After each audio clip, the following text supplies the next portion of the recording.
The sky was dark, the air heavy with the scent of blood and sweat. Carmagnola, the once great condottiere, stood at the edge of the scaffold, his hands bound behind his back. The crowd murmured, a mix of curiosity and fear. He had been a hero, the man who had led armies and won battles for the Republic of Venice. Now he was about to meet his end, accused of treachery. The executioner raised his axe, the final moments ticking away, but how did it come to this? How did a man who had once been so powerful, so respected, fall so far? To understand, we need to go back to the early 15th century, to a time when Italy was a patchwork of city-states, each vying for power and influence. In this world, the condottieri, professional soldiers who commanded mercenary armies, played a crucial role. They were the hired guns of their day, fighting for whoever paid the most. In the Papal States, the Pope often gave condottieri control over small towns, making them vicars who ruled in his name. These condottieri paid an annual fee to the Pope for this privilege, a kind of rent for their power. This was a prestigious position, one that many condottieri coveted, but in Florence, things were different. The Florentines, who had a deep-seated fear of the old Tuscan nobility, were reluctant to give condottieri any real power within their borders. They had spent centuries dismantling the power of the feudal nobles, and didn't want to create a new class of military leaders with land and influence. Instead, the Florentines tried to keep their condottieri on a short leash. They were wary of giving them permanent positions or land, fearing that such rewards might turn their loyal soldiers into potential threats. After all, a condottiere with land and a loyal army could easily become a rival to the city's ruling elite. One of the few exceptions to this rule was Sir John Hawkwood, a famous English condottiere who had served Florence for years. But even Hawkwood was the exception, not the rule. Other Italian states, however, were more generous. They offered condottieri citizenship, seats on governing councils, and even palaces in the capital. In Venice, for example, condottieri like Carmagnola were given grand palaces on the Grand Canal, a symbol of their status and the city's gratitude. These palaces were not just rewards, they were also strategic. When the condottieri were away fighting, these palaces could be used to host important state visitors, a way to show off Venice's wealth and power. But the most powerful reward a state could give was a state funeral or a memorial statue. These were often posthumous, designed more to encourage other condottieri than to please the dead. In Florence, for example, the Duomo was adorned with frescoes of famous condottieri like Sir John Hawkwood and Niccolo da Tolentino, commissioned by the city's government to honor their service. But these memorials could also be used to defame condottieri who betrayed their employers. In Florence, the walls of the Palazzo della Signoria were often decorated with caricatures of condottieri hanging upside down in chains, a public humiliation meant to warn others against treachery. The most drastic punishment, however, was execution. When a condottiere was caught betraying his employer, the consequences could be severe. Carmagnola, who had once been Venice's greatest captain, was accused of plotting with the Milanese and was executed in 1432. His death shocked the condottieri world, sending a clear message that treachery would not be tolerated. Other condottieri, like Jacopo Piccinino, met similar fates, often in mysterious circumstances that hinted at political intrigue. But execution was not the only way to discipline condottieri. Fines for minor infractions, such as not keeping their troops in line or failing to maintain the required number of soldiers, were common. Dismissal was also a tool, though it was rarely used against the most powerful condottieri. One notable exception was Micheletto Attendolo, who was dismissed by the Venetians after his defeat at Caravaggio in 1448. But even then, it was less about the loss of the battle, and more about his troops' misconduct during the retreat. Despite the risks, many condottieri continued to serve their employers, driven by the rewards and the prestige that came with it. They were a necessary evil, the men who fought the wars that the city-states could not fight themselves. But the balance of power was always delicate, and the line between loyalty and treachery was often blurred. As Carmagnola stood on the scaffold, the axe poised above his head, he must have reflected on his journey. From a powerful condottiere to a condemned man, his story was a cautionary tale. The world of the condottieri was one of high stakes and high risks, where loyalty was a luxury and survival a constant struggle. And as the axe fell, the crowd watched in silence, a reminder of the fickle nature of power and the price of betrayal. In the 15th century, Italy was a patchwork of city-states, each ruled by its own government or prince. These states often found themselves in conflict with one another, and instead of raising their own armies, they hired mercenaries known as condottieri. These condottieri were professional soldiers who led their own companies and were hired by the city-states to fight their wars. However, the relationship between these condottieri and their employers was often fraught with difficulties. One of the biggest issues was pay. Rarely did an Italian army get paid on time. This was a huge problem because when soldiers didn't get paid, they became restless and undisciplined. They would steal food and supplies, and this made the local population wary of them. Even the smartest politicians understood that not paying the troops was a recipe for disaster. However, most city-states struggled to keep up with the costs of maintaining large armies. For example, Florence owed its condottieri huge sums of money. In 1450, Federigo da Montefeltro, a famous condottiere, was owed over 25,000 florins. By 1454, after a long and expensive war, Florence was so deep in debt that they had to offer long-term contracts to some of their condottieri just to keep them from leaving. Even then, by 1457, Florence still owed over 63,000 florins to just 3 of its top condottieri. This problem of unpaid wages wasn't just a financial issue. It also affected the way wars were fought. The city-states wanted quick and cheap victories, while the condottieri wanted to make a living and stay safe. This clash of interests often led to conflicts. For instance, Alessandro Sforza, a condottiere, was so frustrated with Florence's failure to pay him that he seized a Florentine merchant caravan and took what he was owed. Another condottiere, Bernardino da Todi, complained to Lorenzo de' Medici that his troops couldn't even afford to shoe their horses or buy shoes for themselves because their pay was so far behind. The condottieri also had a lot of power. Some of them were rulers of their own small states, which made them even more difficult to control.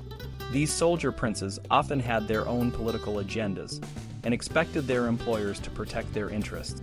For example, Federigo da Montefeltro and Sigismondo Malatesta were fierce rivals, and their personal conflicts sometimes influenced the policies of the states they served. Sometimes, condottieri from opposing sides were related or had close friendships, which made things even more complicated. Micheletto Attendolo, a condottiere for Florence, refused to fight against his cousin, Francesco Sforza, because many of his troops had family ties to Sforza's men.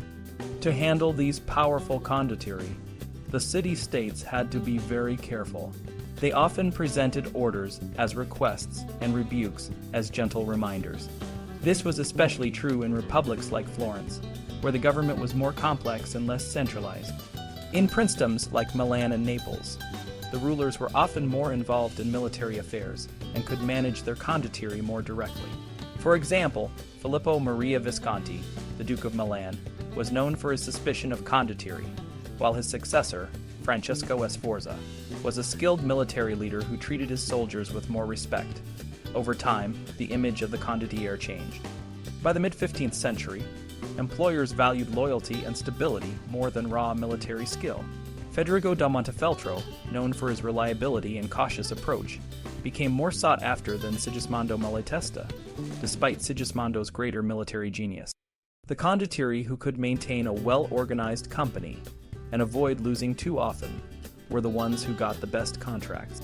One of the most famous condottieri, Bartolomeo Colleoni, served Venice for 20 years. He was so respected that a common saying went, "He who serves a republic serves no one." This reflected the idea that serving a republic like Venice, with its complex and sometimes unpredictable government, was more challenging than serving a prince. However, Venice was also known for its efficient military administration and offered better chances of long-term employment, which made it an attractive option for condottieri. Despite the many issues, the condottiere system persisted because it was a product of the social, political, and economic conditions of the time. The distrust between condottieri and their employers was a significant problem, but it was a challenge that has echoed through the ages. The relationship between soldiers and the state has always been complex, and the 15th century condottieri were no exception. In the world of Renaissance Italy, war was a complex and ever-present reality. The way armies were organized and led evolved over time, reflecting the changing needs and strategies of the powerful city-states and their rulers. Let's dive into how these armies were put together and what made them tick. A condottiere, or a mercenary captain, was a key figure in Italian warfare. Think of a condottiere as a mix between a feudal lord and a business executive. They led companies of soldiers, who could be a mix of loyal followers and hired hands. The heart of a condottiere's company was the casa, or household, which included the captain's most trusted men, as well as various support staff like chancellors, grooms, and even trumpeters. For example, Sigismondo Malatesta, the ruler of Rimini, filled his casa with nobles from his city, partly to ensure their loyalty and partly to keep their families in check while he was away. The rest of the company was divided into smaller units called squadrons, each led by a squadriere. These squadriers were also under contract to the condottiere, and often had their own followers.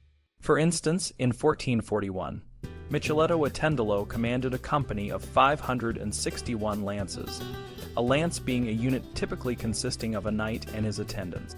For practical purposes, these lances were organized into 87 units, but for battle, they were grouped into larger squadrons of about 25 lances each. By the 15th century, the idea of a standing army, a permanent and professional military force, began to take shape. This was partly inspired by the reforms in France under Charles VII, who established the Compagnies d'Ordonnance, a professional army of 106-man lances each.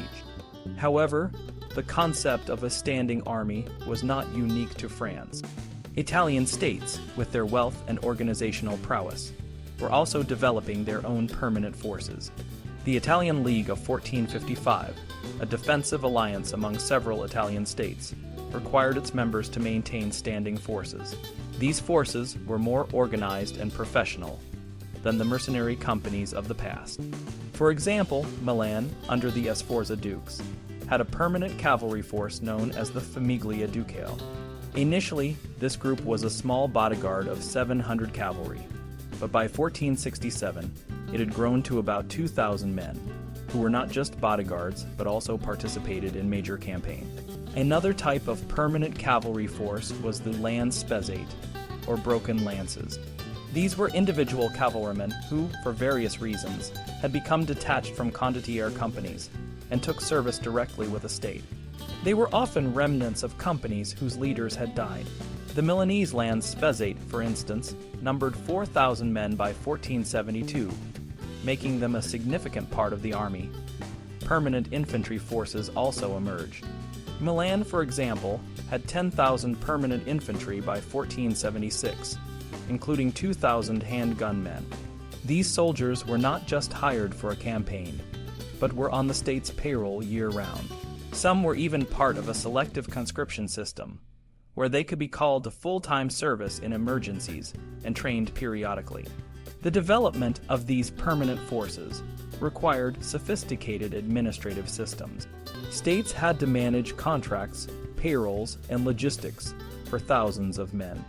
The Milanese and Venetian states, in particular, were known for their well-organized military administrations, which included detailed army lists and financial record. While Florence, often seen as a leader in the arts and commerce, lagged behind in military organization, the other major Italian states were building professional, permanent armies that were more reliable and effective than the old mercenary companies. This shift marked a significant change in the way wars were fought and managed in Renaissance Italy. In the 15th century, the way armies were organized and counted was quite complex. When thinking about an army, there were three main points to consider: the total number of soldiers a state could recruit, the army that was actually in the field, and the number of soldiers who fought in a specific battle. We have some good records from Italian states that show how many soldiers they could call upon, but it's important to understand that the total number of soldiers and the actual fighting strength were often different. For example, the Milanese administration under Galeazzo Maria Sforza often made estimates of how many soldiers they could call to arms. However, these estimates were usually optimistic and didn't always reflect the real number of soldiers ready to fight. This is because many of the people who accompanied armies, like workers and lightly armed militia, were often not counted in official records but still needed to be paid and supplied. When we look at the size of armies in the field, the numbers can be tricky. Sometimes, chroniclers, people who wrote about events, gave very high numbers, but these were often exaggerated. One example is the papal campaign in Corsica in 1445 to 1446, where chroniclers said the papal forces had 16,000 men, but financial records show that the actual fighting strength was closer to 1,000. Despite these exaggerations, there are times when chroniclers' numbers can be trusted, especially when multiple accounts agree. In the 15th century, a field army rarely had more than 20,000 men. However, during the wars in Lombardy between 1425 and 1454, both the Milanese and Venetian armies sometimes reached this size. At the start of the century, Gengolazzo Visconti, the Duke of Milan, was said to have 20,000 cavalry and 20,000 infantry.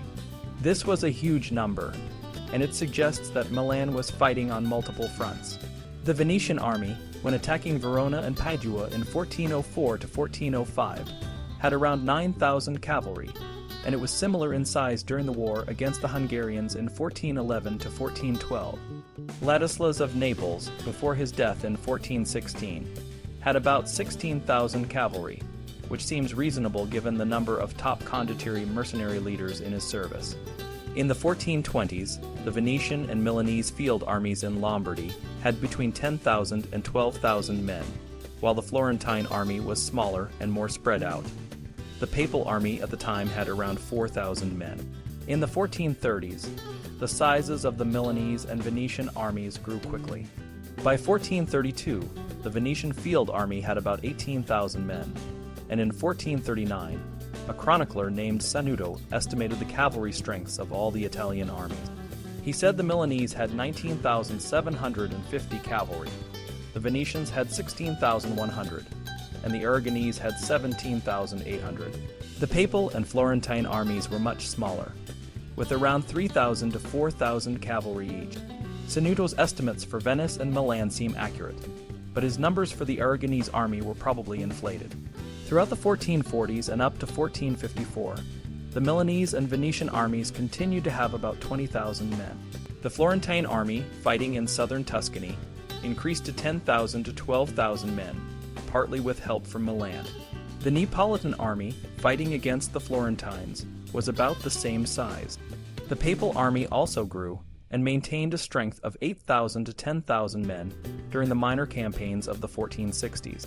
In 1456, a Milanese ambassador in France told Charles VII that Milan had 12,000 cavalry ready in peacetime, which was a much larger force than the French had. By 1472, the Milanese administration under Galeazzo Maria Sforza planned to mobilize an army of nearly 43,000 men. This was an ambitious goal, and while such a large army never actually took the field, it was based on real commitments from condottieri. These leaders, like Ludovico Gonzaga of Mantua, were under contract to maintain forces ready for war. The Duke of Milan was paying for a permanent army of over 20,000 men, and he had plans to increase this to over 40,000 if needed. Venice in the 1470s had a smaller army of about 10,000 men, but it could quickly grow to 20,000 for major conflicts like the War of Ferrara. Venice's army was well supported by a strong militia, and included the feared Albanian light cavalry called Stradia. The papal army, which was strong in the 1460s under Pope Paul II, was allowed to shrink at the start of Pope Sixtus IV's reign. However, it grew again during the Pazzi War, 1478 to 1479, and the War of Ferrara, 1482 to 1484. The papal army often relied on Roman barons for leadership, but this sometimes led to problems because the papal nephews, who were often given command, lacked military experience. The Neapolitan army, under King Ferrante I, was led by his son Alfonso, Duke of Calabria, and the experienced Federigo da Montefeltro. However, a baronial revolt in 1485 to 1486 weakened the army. By the 1490s, the Neapolitan army was considered the strongest in Italy, though we don't have exact numbers. Florence, unlike other states, did not create a permanent army or rely on a native nobility for leadership. In 1478, when the papal and Neapolitan armies invaded, Florence had to rely on its allies, Milan and Venice, for help. Lorenzo de' Medici's links with the Orsini family provided some leadership, but it was not a fully satisfactory solution. Commanding these large armies was a challenge for Italian states. They needed a strong leader to keep the army organized and disciplined. The position of Captain General was created to give one condottiere supreme command and wide powers. In Milan, the Lieutenant General was the Duke's deputy and had even more authority than the Captain General. Venice had a similar system by the end of the century, but in the early part, the Lieutenant General commanded a smaller army while the Captain General led the main force. The Italian republics, Florence and Venice, were hesitant to give too much power to a single soldier. They preferred to employ multiple condottieri and hoped they would compete to do their best. However, as armies grew larger and more permanent, it became necessary to have a strong, permanent Captain General. This led to a few commanders becoming very influential in the second half of the century. Below the Captain General, there was a council of senior condottieri who advised him. Some of these men were given the rank of marshal, but this was more about administrative duties than military command. As armies grew, more professional officials took over administrative tasks, making the military structure more complex. This period also saw the need for commanders who could lead Allied armies, not just their own. In 1484, after the War of Ferrara, Roberto da Sanseverino demanded the title of Captain General of all Italy. He wanted the prestige and wealth that came with being a supreme commander, but this was different from the political power some earlier condottieri sought. The way armies were organized and commanded in the 15th century shows how Italian states had to balance the need for strong leadership with the risks of giving too much power to a single person. It also highlights the importance of having a well-organized and disciplined army, especially as wars became more complex and involved multiple states. As the 15th century unfolded, the way armies were run in Italy changed a lot. Before, soldiers would come together for a short time, fight a battle, and then go home.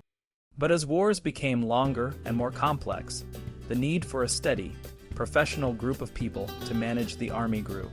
In the early days, when armies were formed for just a short time, special officials would be chosen to recruit soldiers and make sure they had what they needed. These officials would work for a bit and then go back to their normal jobs. But as the size of armies grew and they stayed out in the field for longer periods, it became clear that a more permanent and skilled group of administrators was needed. One of the most important new roles was that of the collaterale. This person had a lot of responsibility. They would sign contracts with soldiers, make sure everyone got paid, keep the army well stocked with supplies, and enforce the rules. The collateral worked closely with the army's commander and the government to keep everything running smoothly. A good example is Belpietro Mainolmi, who worked for Venice. He was so good at his job that when he died in 1455, the Venetian army was left in a bit of a mess because it was so used to his leadership. In Milan, the rise of the Sforza family, especially Francesco Sforza, also brought changes. Francesco brought with him a well-organized group of administrators who had worked with him as a mercenary leader. One of these was Orfi de Seni da Ricavo, who started as a soldier but became a key administrator and diplomat. He helped manage the army, organized military campaigns, and even gave orders to troops. His career shows how a person could rise through the ranks from soldier to an influential military leader. Venice, known for its democratic system, initially relied on elected officials to manage the army. But as the army grew, they realized they needed more experienced and permanent administrators. Belpietro Mainolmi, who came from Verona, became a crucial figure in the Venetian military administration.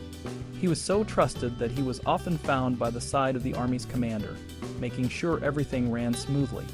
The Papal States also saw the need for better administration. Pope Paul II, who was originally from Venice, turned to Chirichino Chiricotti, a man with a long history of military administration, to organize his army. Chiricotti's career shows how expertise in military management could be transferred from one state to another. In Naples, Guillaume Carafa was a key figure in the army's administration. He was both a skilled soldier and a thoughtful leader who wrote about the importance of discipline and regular pay. His influence likely helped improve the Neapolitan army's efficiency. Florence, however, struggled to keep up. They preferred to choose officials by drawing lots, which meant that people with little experience or continuity were often in charge. This led to chaos, as noted by commanders like Gian Jacopo Trivulzio. He described the Florentine troops as disorganized, poorly supplied, and badly billeted. Despite these issues, the Italian way of managing armies was still considered better than that of other European powers, as noted by Philippe de Comines, who praised their efficiency in providing food and supplies. In the end, the 15th century saw a shift from temporary, unorganized military administration to a more professional and permanent system.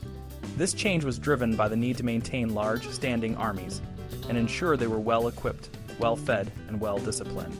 The stories of figures like Belpetro Mainlami, Orfi de Seni, and Guillaume Carafa show how this transformation played out and how it shaped the way wars were fought in Italy.